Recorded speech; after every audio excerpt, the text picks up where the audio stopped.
Sí, yo empecé en débito. Entonces, esta es su mesada, administre.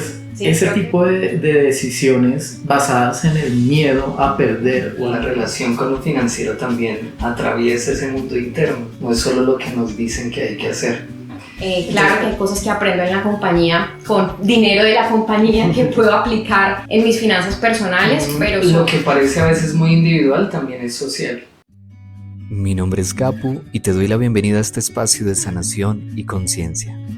Tejiendo Vida, un podcast espiritual donde escuchamos procesos reales, preguntas vivas y encuentros que transforman.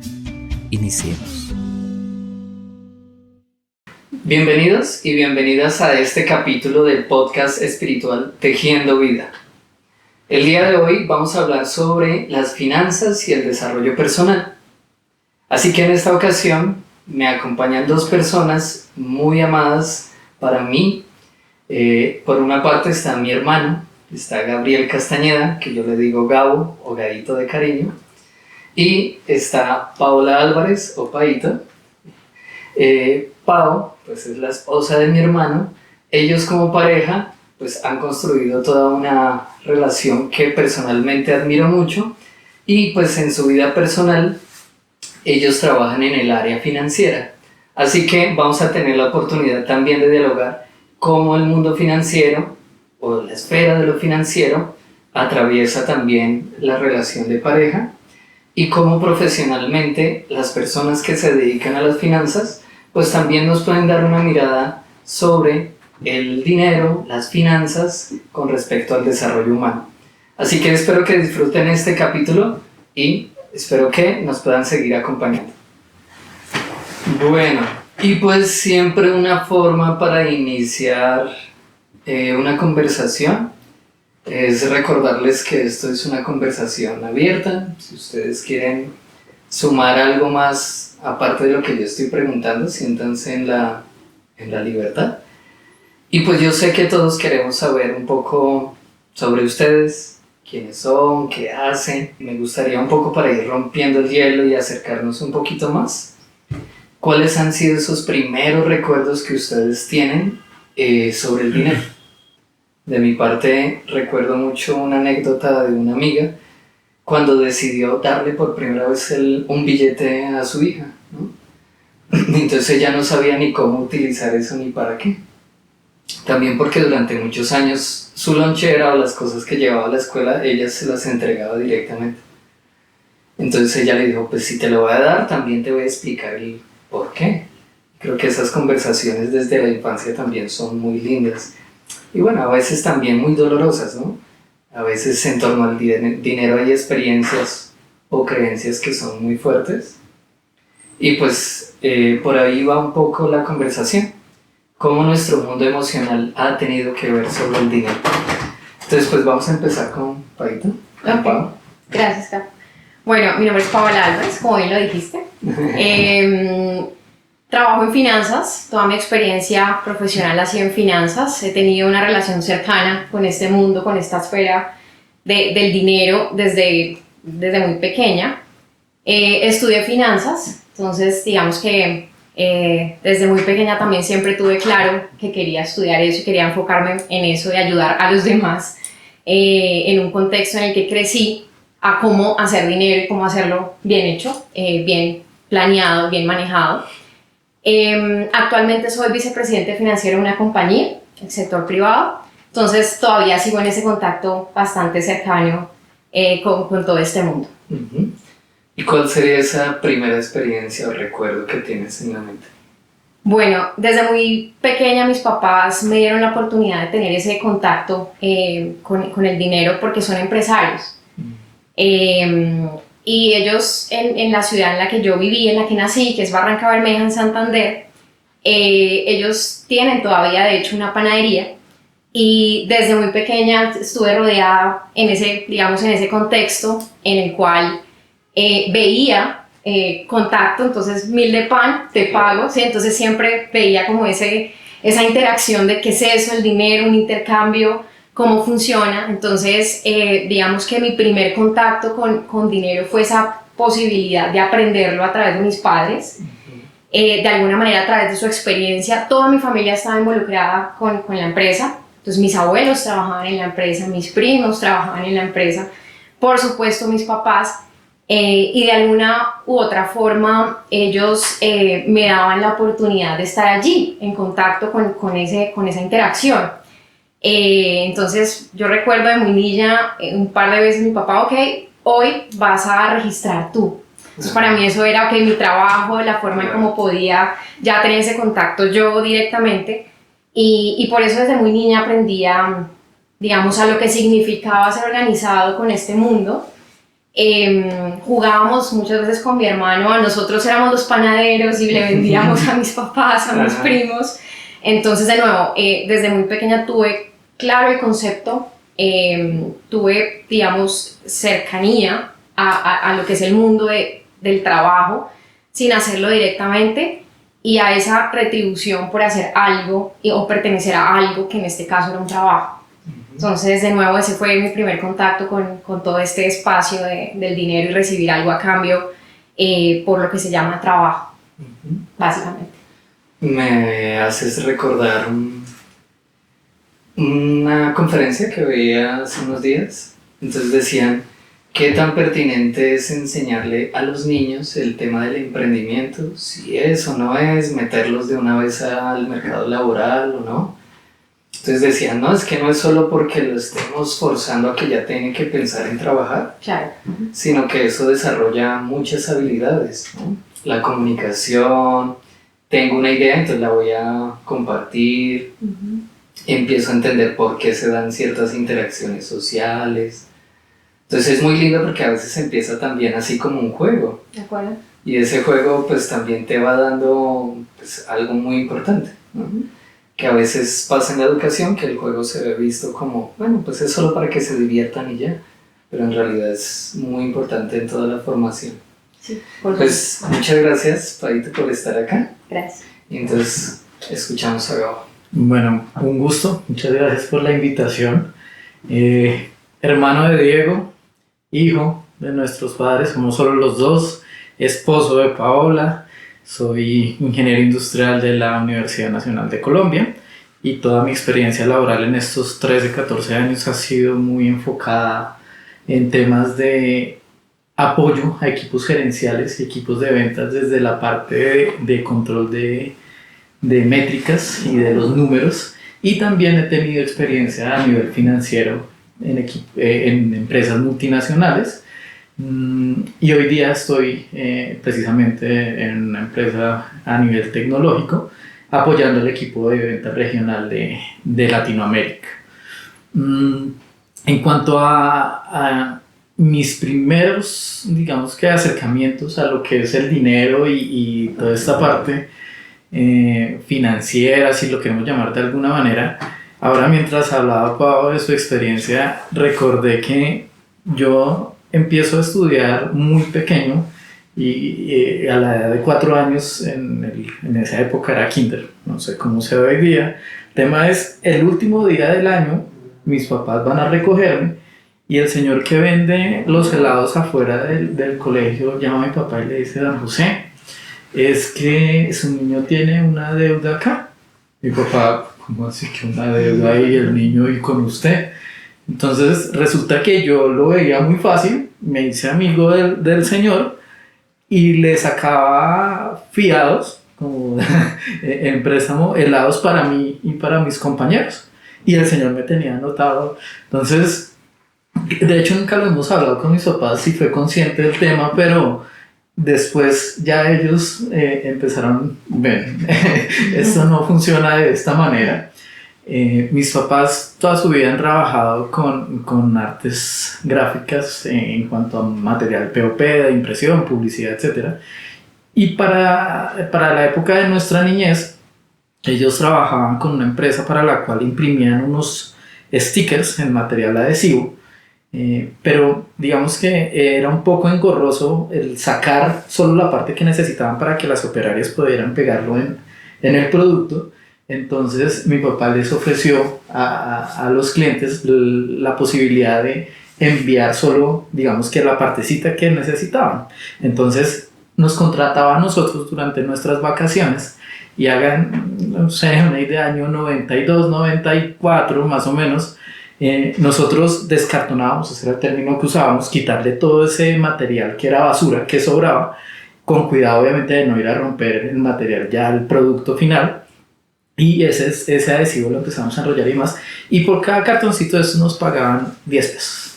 Y ese era nuestro trabajo los primeros años, y era de dedicación, de estar juiciosos, dándole todo el día. Al final, cuando mi papá iba a entregar el trabajo y le pagaban, digamos que ya era una suma que para nosotros era significativa, él decía: ¿cuántas etiquetas descartonó usted? ¿Y usted cuántas? Entonces también entre nosotros había como esa dinámica de la competitividad y el tema. Pero era bonito la forma en que nosotros empezamos a darle valor a ese trabajo y sabíamos que fruto de él íbamos a recibir una remuneración. Y esa remuneración para nuestro caso no era un tema de quiero irme a comprar juguetes, nada por el estilo. De hecho, casi siempre coincidía en que nos lo pagaban para diciembre con un adicional que era nuestro regalo de Navidad. Y nosotros lo que hacíamos era, y teníamos muy inculcado, se estrena el 24 y el 31. Entonces esos pagos y esa plata que nosotros recibíamos también de que nuestros tíos a veces a escondidas nos daban 5,000 pesos, 10,000 pesos la cosa, lo usábamos era para comprar nuestra propia ropa. Entonces en ese aspecto como que crecimos muy tratando de ser autosuficientes de alguna manera. Queremos esto, lo vamos a conseguir de alguna manera. Entonces desde muy pequeños fuimos muy, digamos que cuidadosos en valorar, digamos, el fruto de lo que nosotros mismos trabajábamos. Entonces no sé si fue por los helados, pero mi papá como que nos metió por esa onda desde muy pequeños. Entonces Gabo empezó con una deuda. Sí, yo empecé en débito. Básicamente.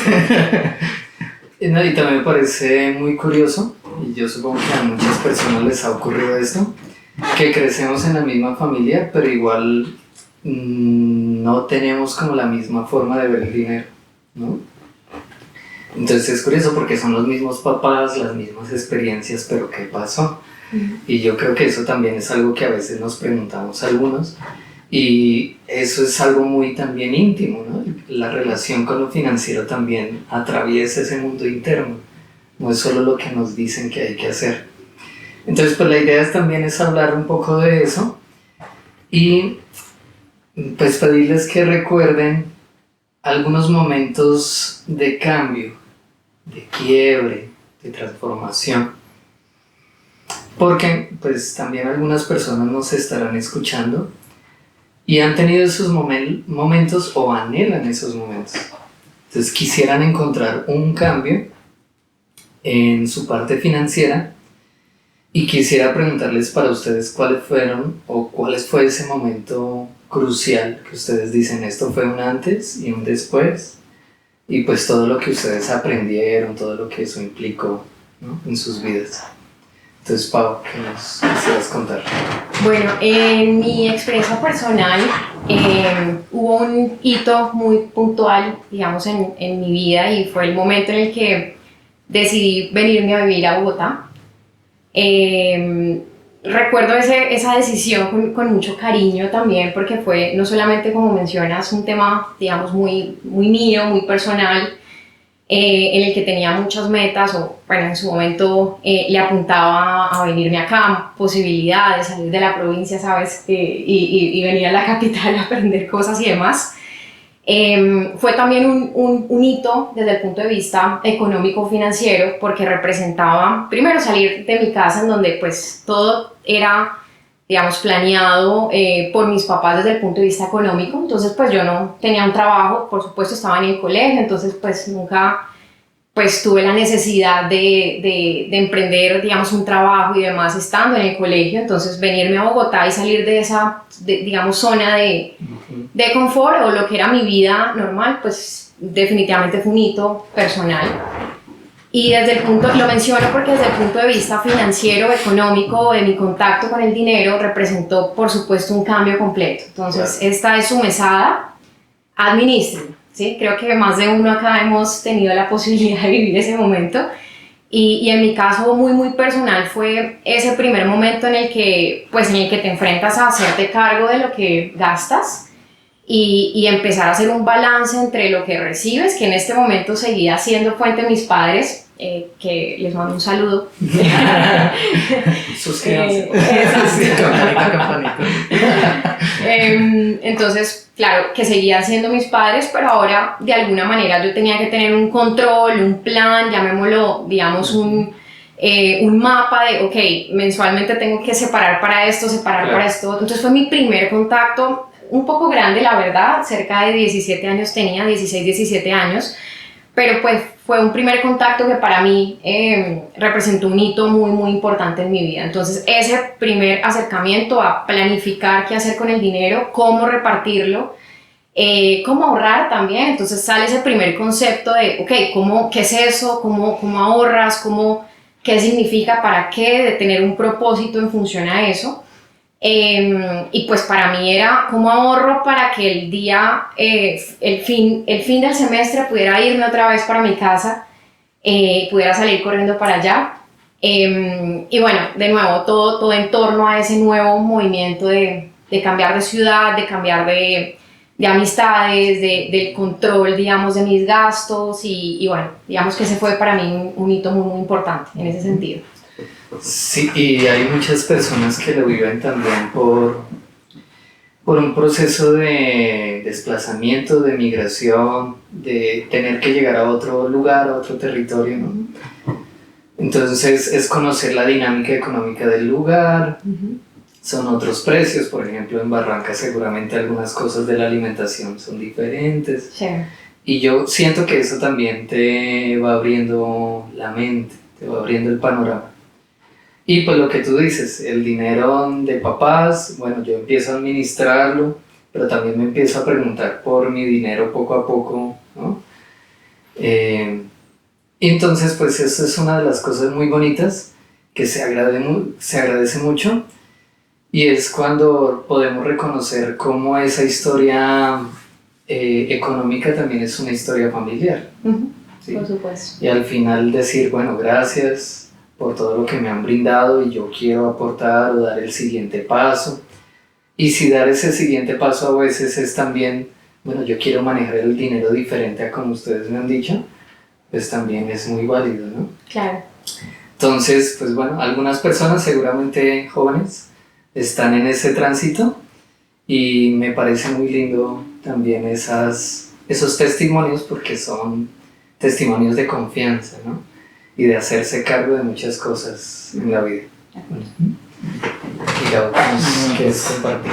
De hecho, creo que Pau vino a comprar un pan acá en Bogotá a los 17 años. Ella en Barranca nunca tuvo esa necesidad. Claro. Entonces tuvo que haber sido extraño.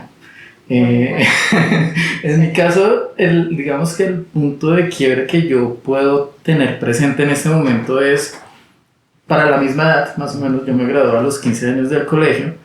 Después de un periodo entro a estudiar en la Distrital, Ingeniería Industrial, y entro becado por el nivel del ICFES que había tenido de puntaje, y pues digamos que obviamente para mi padre pues fue un hito bien significativo. Yo tenía claro que quería estudiar industrial, pero no logré hacer ese match con la universidad, con el modelo académico, y hubo un momento en el cual dije, yo lo que quiero realmente y siempre he soñado es estudiar en la Nacional. Entonces acá tengo que tomar una decisión. Y acá quiero tocar un punto, y es, hay decisiones o momentos en la vida en que uno tiene que tomar acción, y muchas de las variables con las que uno empieza a jugar en su cabeza es precisamente con el tema económico. Entonces estaba detrás el tema de, hombre, voy a perder la calidad de estudiante y una beca en una universidad que es muy buena por irme a arriesgar a presentar un examen, y como de voy a confiar y a ver qué sucede. Entonces, en el momento en que mi papá me dice, oiga, ya estamos cerca de pagar la matrícula, que para esa época se pagaban los derechos administrativos, que eran cosas de 70,000, 80,000 pesos, yo le dije no. es que ya el recibo caducó, ya no lo podemos pagar. Entonces, ¿cómo así? ¿Qué pasó? ¿Por qué no avisó? Todo el tema.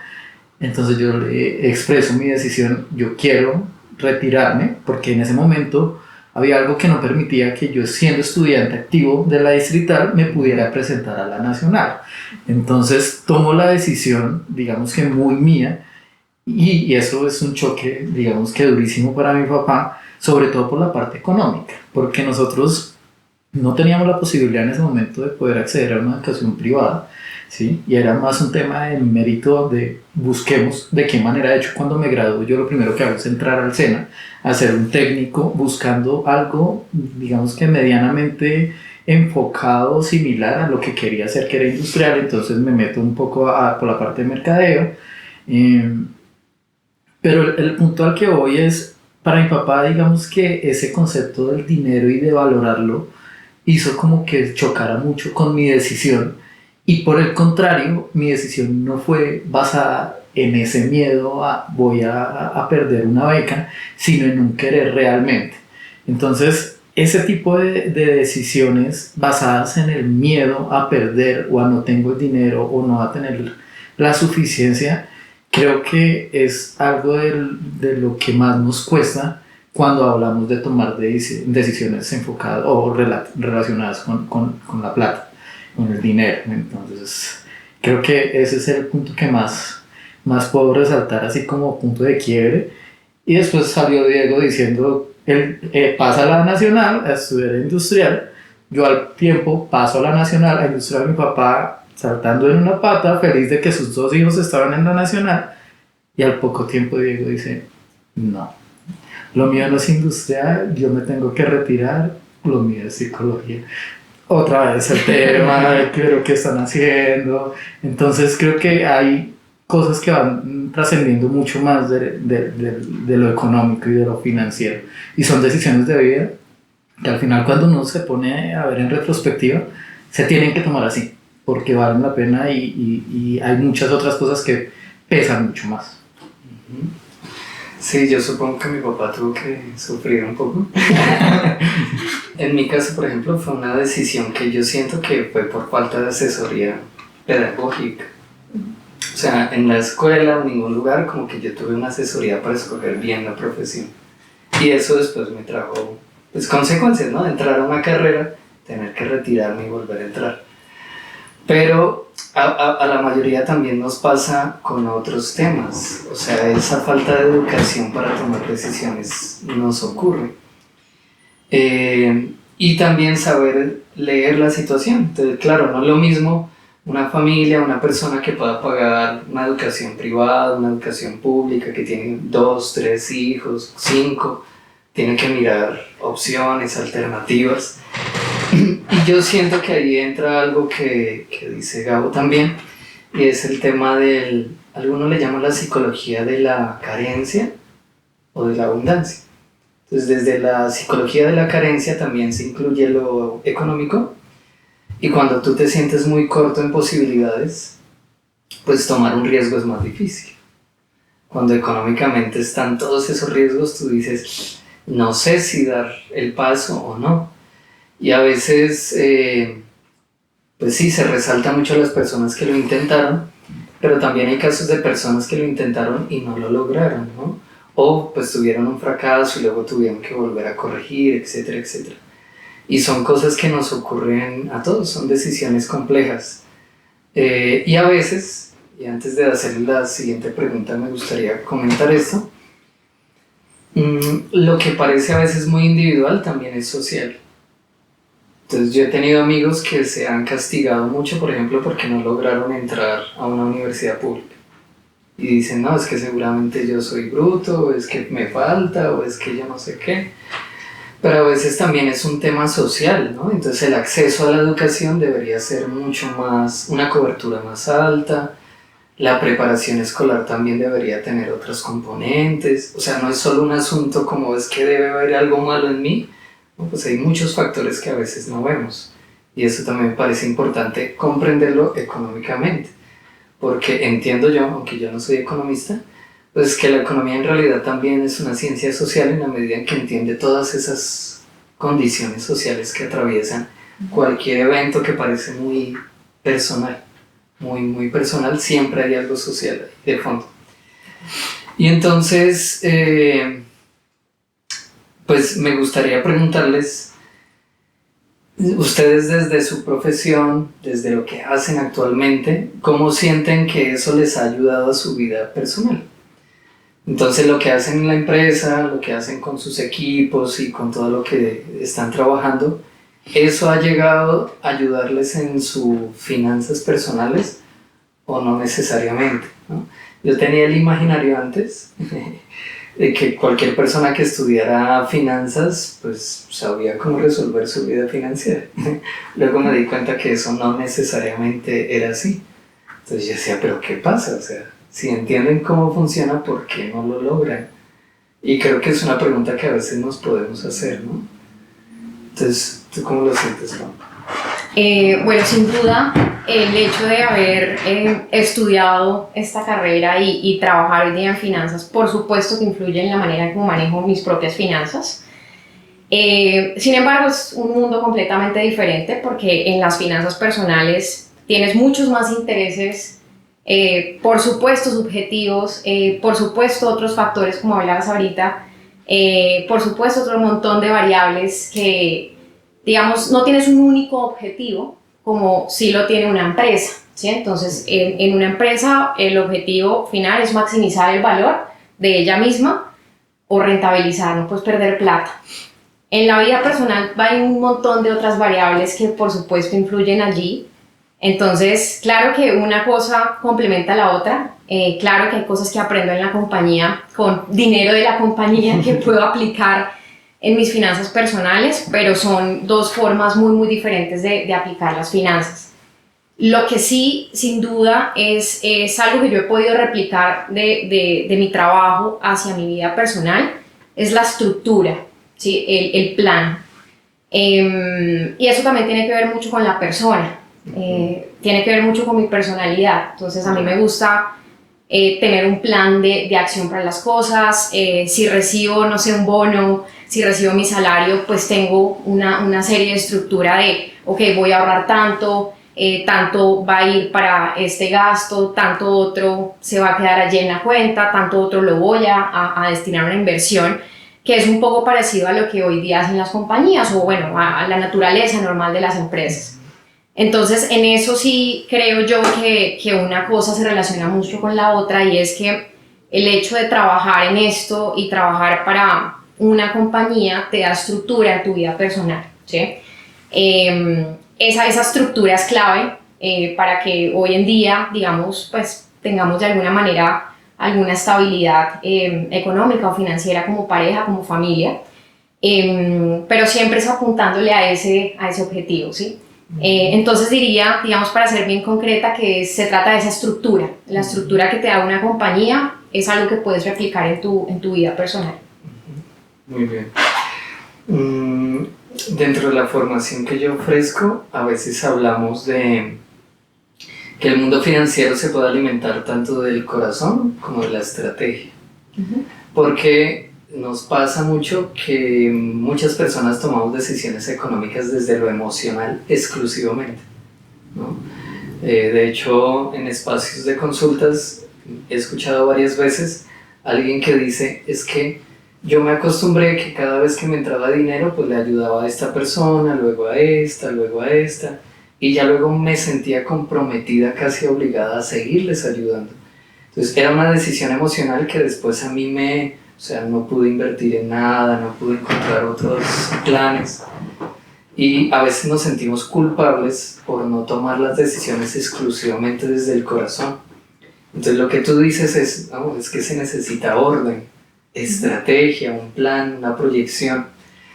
Porque algunos, literal, yo me acuerdo la primera vez que me senté a hacer como mi presupuesto personal, y yo no me había dado cuenta que sostenerme implicaba un montón de gastos que en ese momento mis papás cubrían. Yo decía, pero es que esto ya es otra cosa, ¿no? Y a veces es algo así tan sencillo para empezar a organizar las cosas, ¿no? Pero sí llegar al punto de tener cierto nivel estratégico y proyectivo en las cosas. Entonces, eso me parece muy importante, me parece clave. Por eso lo financiero siento que también se vuelve un tema educativo.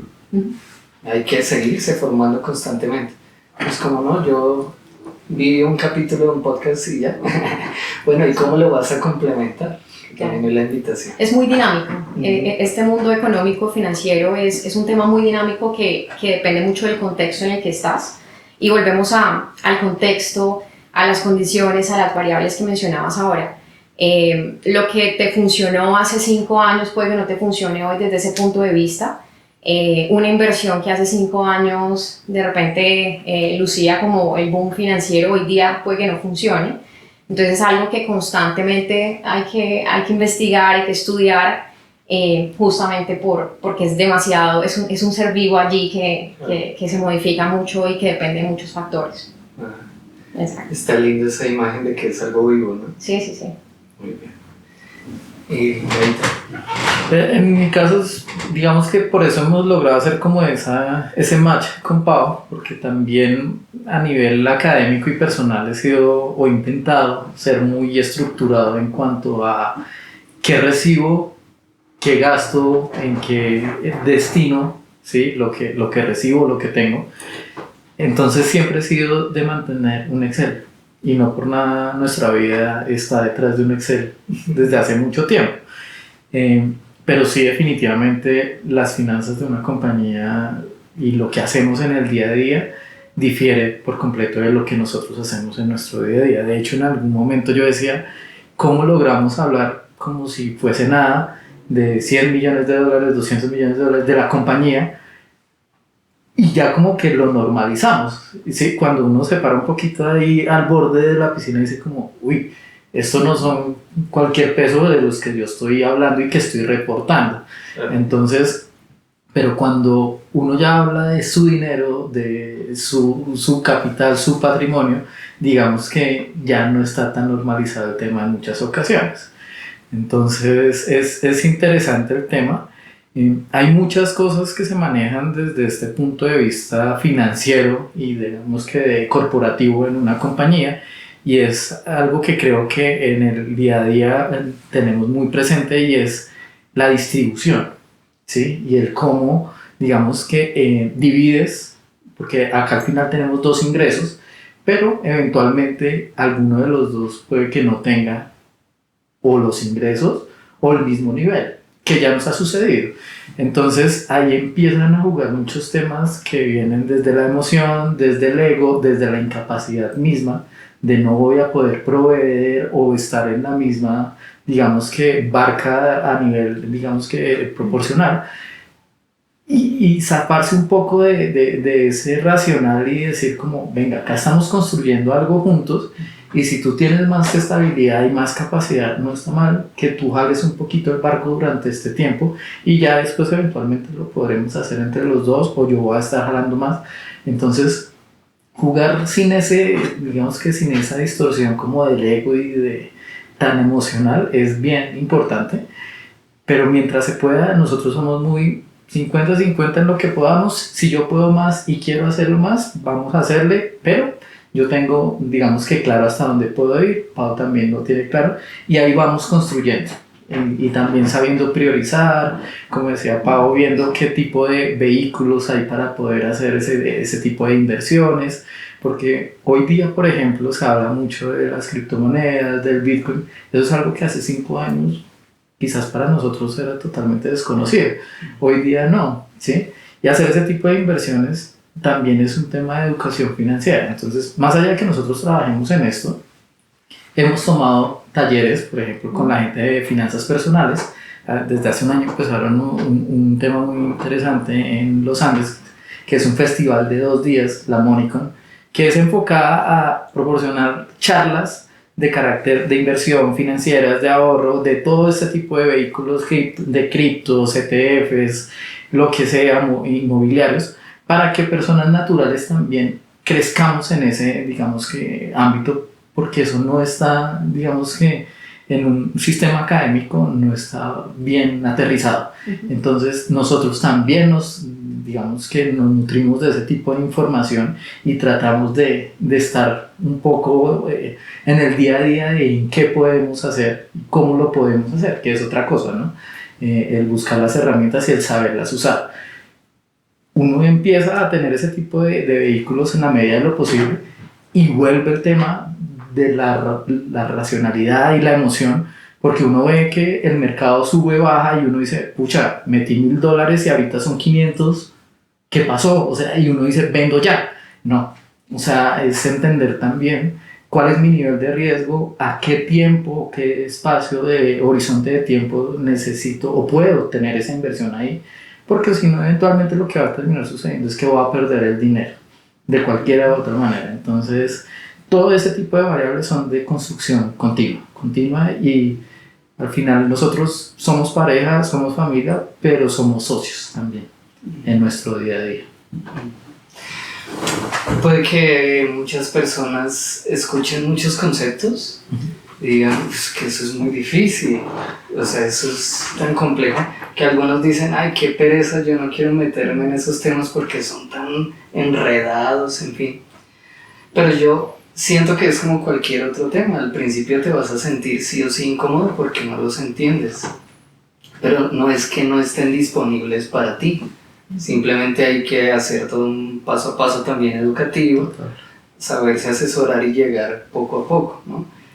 Y ese irse acercando también siento que es un tema pues de ponerle un propósito, sí, por tener cierta estabilidad, una proyección, pero también me parece bonito que a veces identificamos que tiene un propósito detrás, un propósito de crear un bienestar personal, familiar, de pareja, ¿no? Y ya muchas veces llegamos a, como tú decías, que no es solo un tema individual, sino, bueno, cómo hacemos equipo aquí, cómo nos ayudamos. Y eso a mí me parece muy hermoso, porque es una forma realmente constructiva de trabajar esto. Entonces, pues aprovechando que ustedes son pareja, y que muchas personas de las que nos escuchan, pues tienen su pareja, ustedes ya se metieron en esa línea de conversación y yo siento que es una de las dimensiones de las relaciones de pareja más complejas.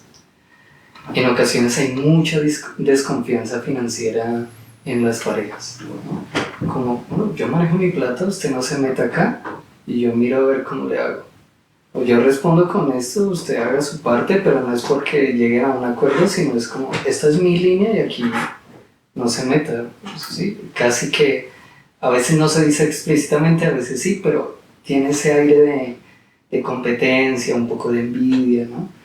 Así como otros sentimientos, como tú decías de, ay, no pude aportar tanto, yo siento que no estoy al nivel de lo que se espera, y entonces también surgen otros sentimientos que tienen que ver con el proyecto de vida en general.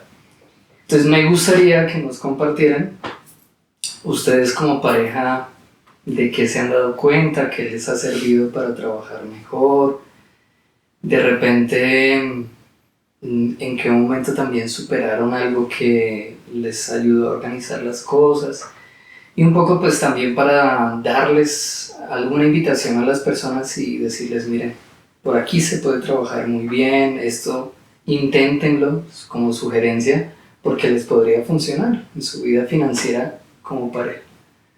Entonces, bueno, sí, el primero que quiero hablar. Bueno, yo creo que el consejo, y bueno, más que consejo, el punto clave allí es que en una relación de pareja, y pues puntualmente en nuestro caso, nosotros pensamos las cosas como equipo, ¿sí?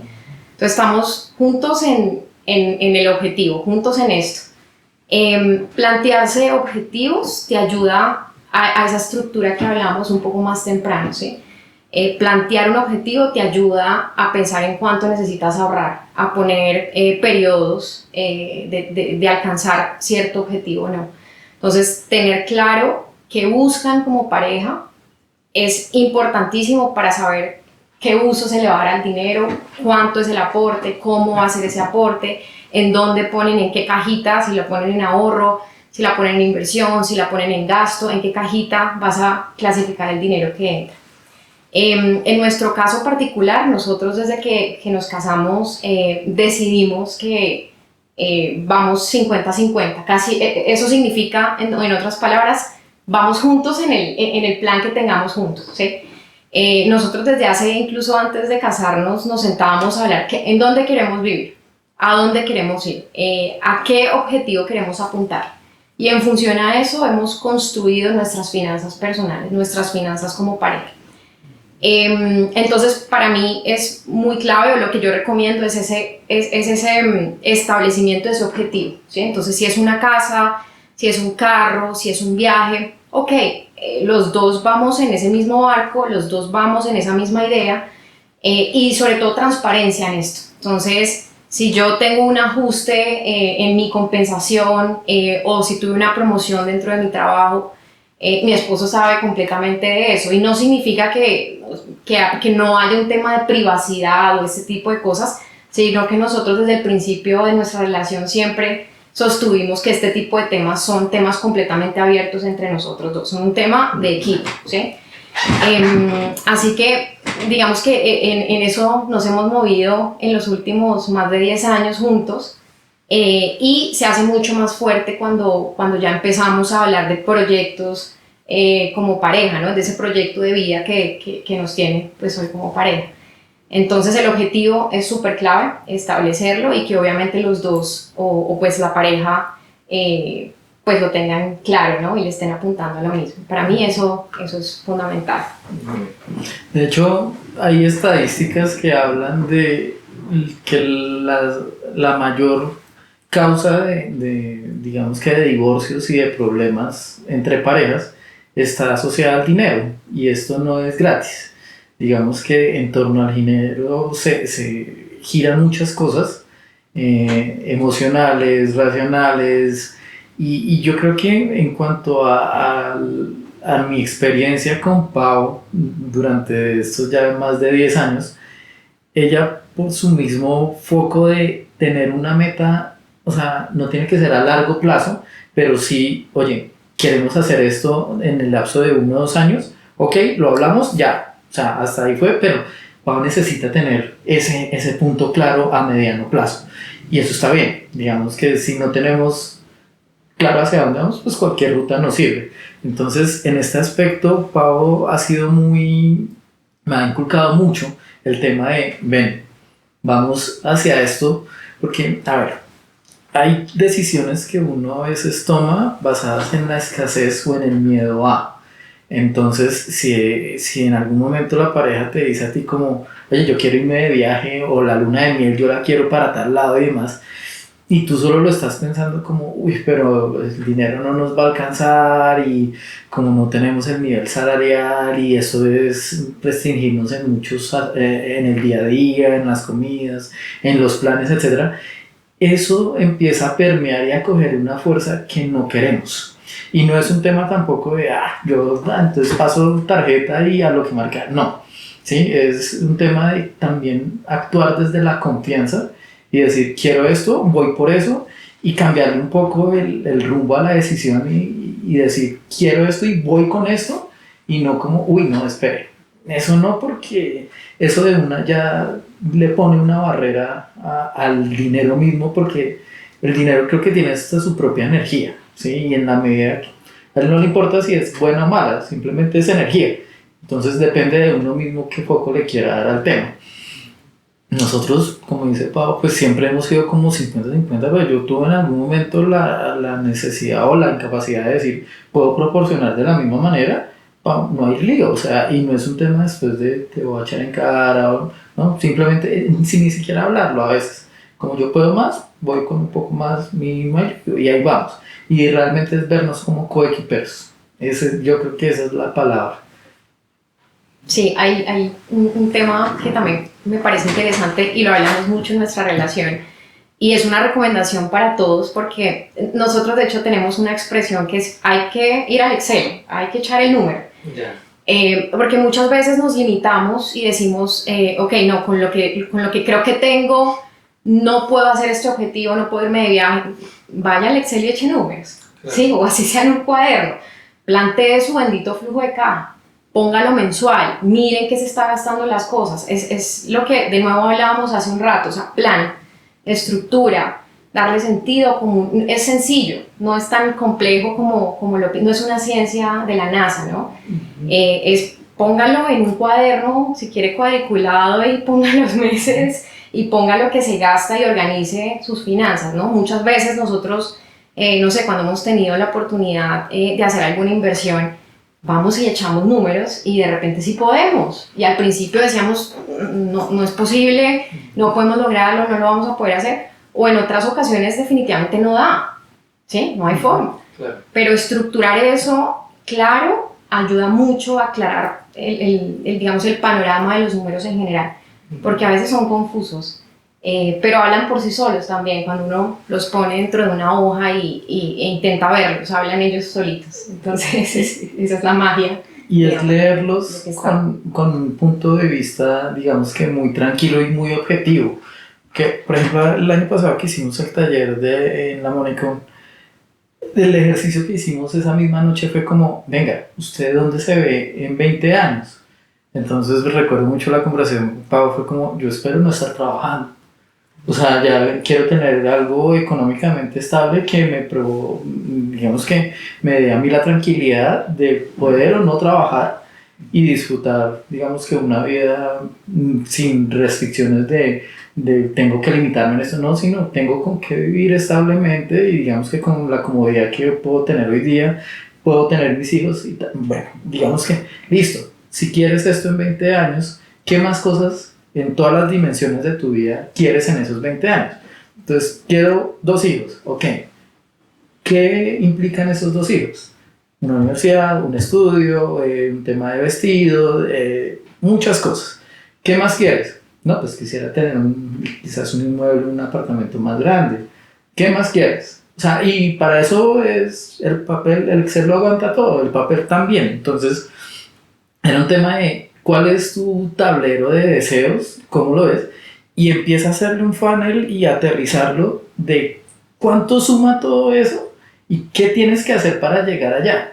Entonces, cuando digo no lo leas y no lo interpretes desde el miedo, sino mira el objetivo, es mira qué tienes que hacer para poder, quizás no mañana, no en 5 años, no en 10 quizás, o quizás sí, pero qué tienes que hacer para tomar acción hoy, ¿sí? Por mínimo que sea, así sea un podcast, así sea un video en YouTube, así sea empezar a controlar tus gastos, así sea que tienes 100,000 pesos quietos en la cuenta de ahorros, pucha, muévelos, déjalos que te renten un 10% anual en un CDT o algún tipo de lo que sea, ¿sí? Pero cada pequeño grano, cuando uno se da cuenta, hay un término muy importante a nivel financiero y es el interés compuesto.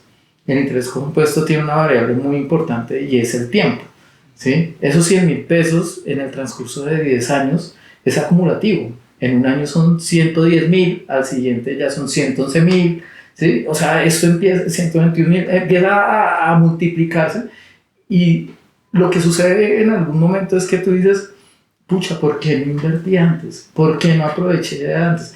Y ese tipo de cosas pasan en todas las dimensiones de la vida y es porque uno toma decisiones desde el miedo.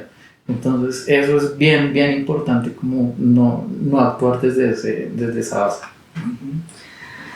A veces es importante, por ejemplo, pensar la salud no solo como una decisión de corto plazo, ¿sí? Sino una visión a largo plazo.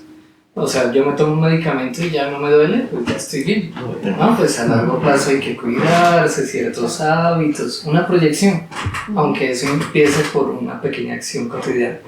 Y pues en lo financiero puede ser así, ¿no? Pues, y a veces en lo financiero nos pasa es lo contrario, yo me quedo en el día a día y no me pregunto, bueno, ¿hacia dónde voy y cómo genero un plan? Entonces yo siento que casi que nos invita a un estilo de vida. O lo financiero tiene que ver con el arte de vivir, donde entra el tema de pareja, el tema también de familia, de mi tiempo de descanso, cómo equilibro trabajo y salud, y bueno, otras cosas que son importantes, ¿no? Entonces creo que eso también nos abre un panorama. Y para ir cerrando este podcast, quisiera plantearles un tema.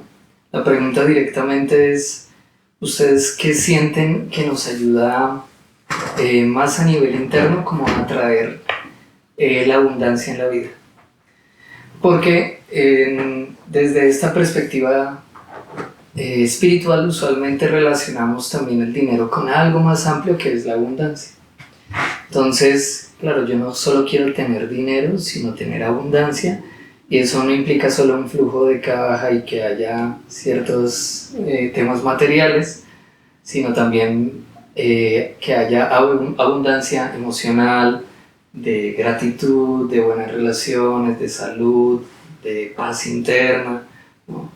Entonces, la invitación es cómo logramos ver que el dinero, y quitarnos de una vez por todas esa creencia que el dinero perjudica o va en contra de esa abundancia y de esa conexión profunda con la vida, sino todo lo contrario, es una energía más o un aspecto más que incluso nos ayuda en ese camino, ¿no? Y pues de paso quitarle un poco también de miedo al dinero, que no es porque soy miedoso y ya, sino que a veces hemos tenido experiencias, sí, limitantes, o nacimos en contextos difíciles, o nunca he tenido un trabajo estable, entonces me pregunto, bueno, pues sí, está muy bonito eso, pero no lo siento cercano, no lo siento posible. Entonces a veces es un cambio puntual en la estrategia y en poder organizarme, pero también cambiar mi forma de ver las cosas. Entonces quisiera que termináramos con eso. ¿Cómo podemos cambiar la forma de ver esto para entender que el dinero nos ayuda incluso en todos los aspectos de la vida? ¿Qué dices? Bueno, yo creo que, pues en la pregunta que hacías, pienso en manifestar. Lo asocio con esa palabra. Y es no solamente levantarnos y pensar cómo atraigo, sino trabajar en pro de eso. Yo creo que el punto está justamente en quitarle esa connotación de repente negativa que muchas veces tiene el dinero, y el que es rico es malo, o cuando hablamos acá de proyectarnos y pensar qué queremos hacer en 10 años, o si nosotros en 20 años ya no nos vemos trabajando. No se trata de ser rico y quitarle un poco esa connotación, sino es, a mi parecer, un tema de apuntarle a un bienestar, ¿sí? De repente un punto en el que encuentres esa plenitud, en el que te sientes bien con lo que tienes, con lo que eres, en que le invertiste a tu salud, por ejemplo. Porque tener dinero no significa apuntarle únicamente a temas materiales, sino a que te inviertas en tu bienestar físico, a que hagas deporte, a que vayas al médico, que muchas veces no es algo económico, a que te alimentes bien, ¿sí?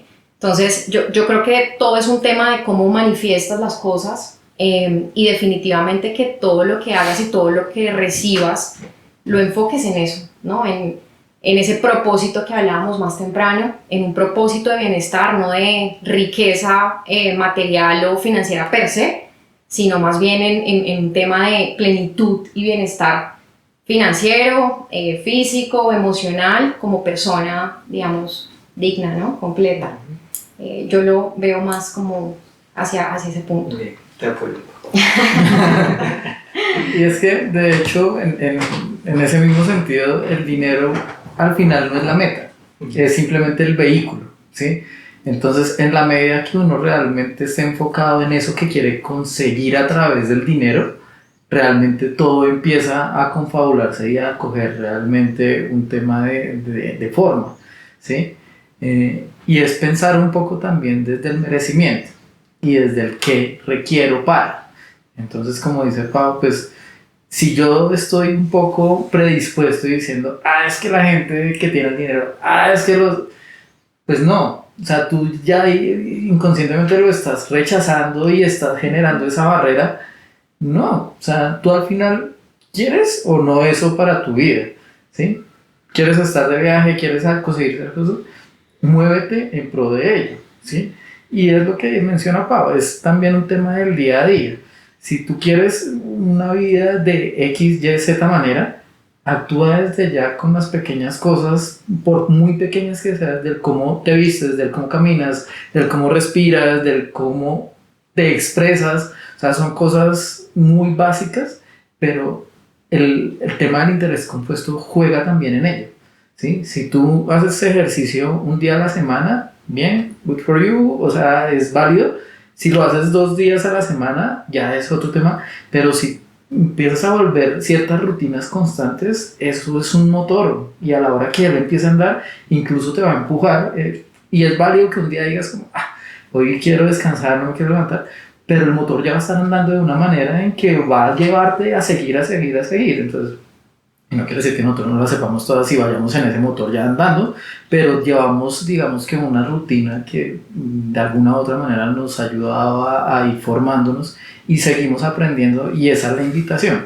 O sea, creo que esa educación sí es necesaria, no solo desde lo económico, sino a nivel personal, de seguir como nutriéndonos, como decía Pablo, desde lo físico, desde lo espiritual, desde la parte académica. Todo eso es súper necesario y todo suma, absolutamente todo suma, para bien o para mal, que eso es, o sea, si empiezas a generar rutinas que te llevan hacia abajo, pues no esperes un resultado distinto, y eso se permea en todas las dimensiones, económicas o no.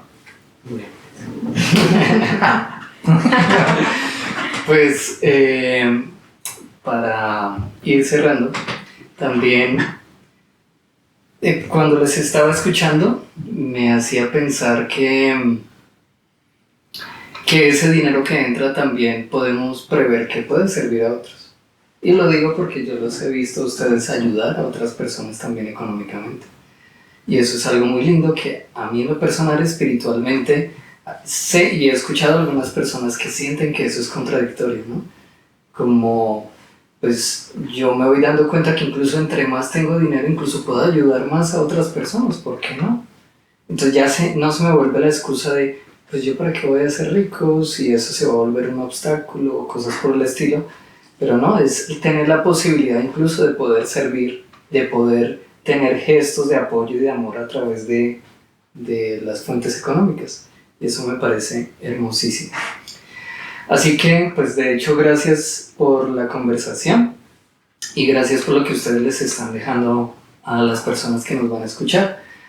Porque muchas veces llegamos o empezamos así, escuchamos a alguien, nos cambia un poco la visión de algo, nos hace clic y empezamos a tomar decisiones.